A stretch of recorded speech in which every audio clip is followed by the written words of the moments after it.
Let's now examine every condition that can manifest as a thyroid nodule, including air.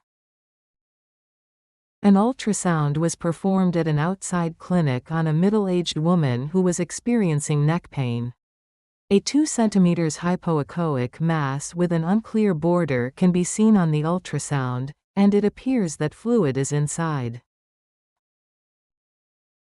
Let's look at a few more images. The left thyroid is larger than the right thyroid. Outside the left thyroid gland, the echo is increased.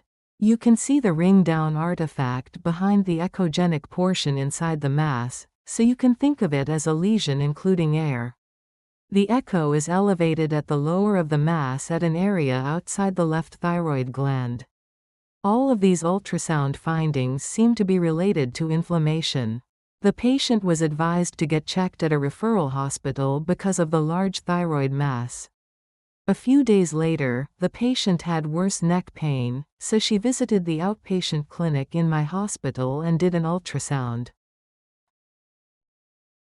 Multiple echogenic spots can be seen in the right thyroid and isthmus. There are no dark shades posterior to spots.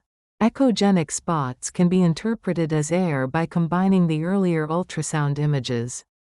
The air inside the mass of the left thyroid has dirty shadowing. Following the ultrasound examination, it was judged to be an emergency due to the high possibility of abscess. The patient was admitted to the hospital that same day. Several bacteria from the left thyroid mass were identified by FNA for the culture. CT scans from approximately the same period as the ultrasound. You can see an abscess across the upper and mid parts of the left thyroid and air inside. You can also see surrounding tissue inflammation.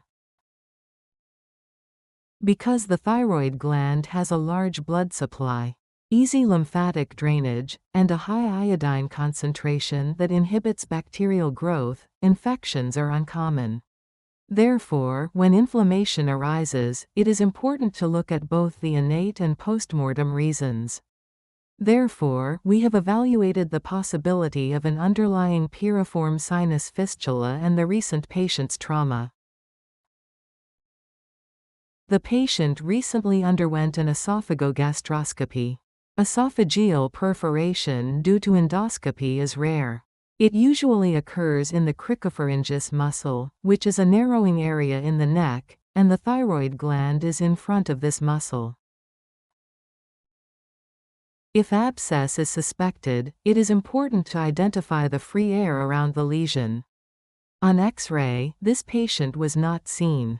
As you can see, even if it is detected quickly, the morbidity is high, but if it is detected late, the prognosis is quite poor.